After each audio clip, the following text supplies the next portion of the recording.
Bom, gente, hoje vamos ver calor latente. O que é calor latente? Quando uma substância muda de fase, ela não varia. O que é mudar de fase? Mudar de fase é passar de sólido para líquido ou de líquido para gasoso, né? Então, quando uma substância pura não muda de fase, passa de sólido para líquido, a sua temperatura não varia, tá? Então, lembra a definição de quantidade de calor fornecido? Depende da massa do corpo,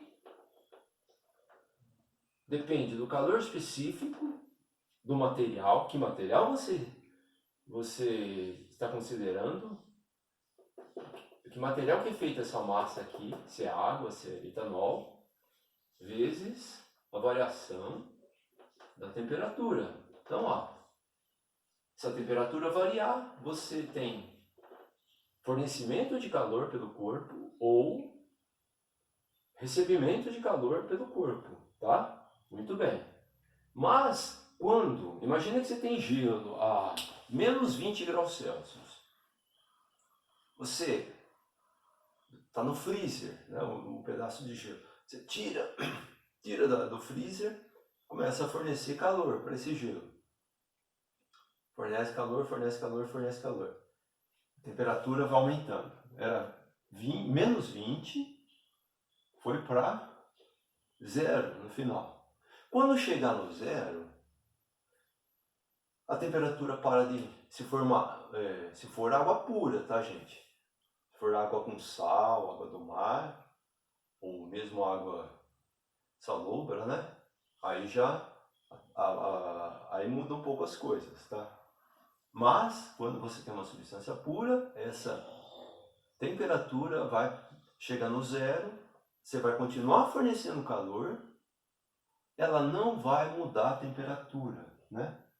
Então, como é que eu calculo essa quantidade de calor fornecido a um corpo que não está variando a temperatura? É o calor latente, tá? Então, são dois tipos de calor latente. Calor latente de fusão e calor latente de ebulição, né? Então, imagina que você tem aí uma massa de água, de gelo. Você quer derretê-lo, ele está a 0 graus Celsius. Uma massa de 1 quilograma. Você vai fornecer uma quantidade de calor. Se você tiver 100 quilogramas, você tem que fornecer muito mais calor, né? Então, a quantidade de calor fornecido depende da massa, né?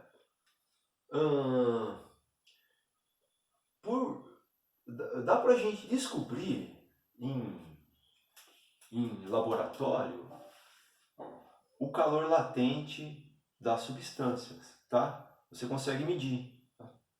E ela é linear, depende da massa, né? Depende da massa. Então, o calor latente de fusão é a quantidade de calor fornecido dividido pela massa, tá? Eu consigo determinar a razão da quantidade de calor fornecido por unidade de massa, tá? Então eu consigo determinar. Aí, a mesma coisa, a quantidade de calor latente de ebulição.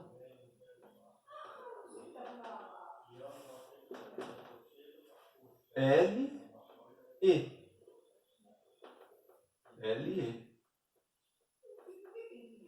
LE, a mesma coisa, tá?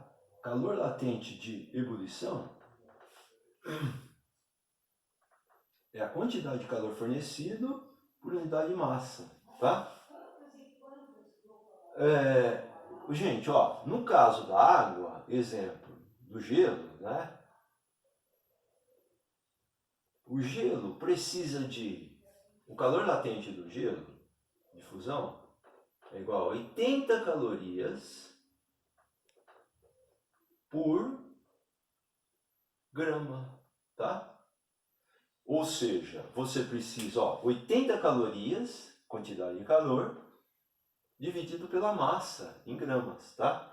80 calorias por grama. Cada grama de gelo, você precisa de 80 calorias para derreter, para fundir, tá? Se ele estiver a 0 graus. Senão você tem que aumentar a temperatura, digamos, de menos 18 graus Celsius até 0. Depois, aí você usa aquela outra fórmula, tá?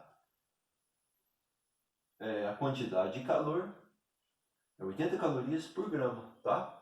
Então, ó, se você quiser calcular a quantidade de calor aqui, ó, é só passar a massa multiplicando, tá? Massa vezes, escrever diferente, calor latente de fusão vezes a massa, tá? Você tem a sua quantidade de calor. Pode-se usar também uma regra de 3, tá? Eu preciso de 80 calorias para derreter 1 grama de gelo. De quantas calorias eu precisaria para derreter, digamos, 20 gramas de gelo? Ou 1000 gramas de gelo, que é 1 quilograma de gelo, né? Então, é isso. Aqui também, ó, a mesma coisa, só que aqui o gelo vai mudar, tá? A água, para você evaporar 1 grama de água, você precisa de mais energia, tá? Bom, muito obrigado. Depois nós vamos fazer exercício usando essa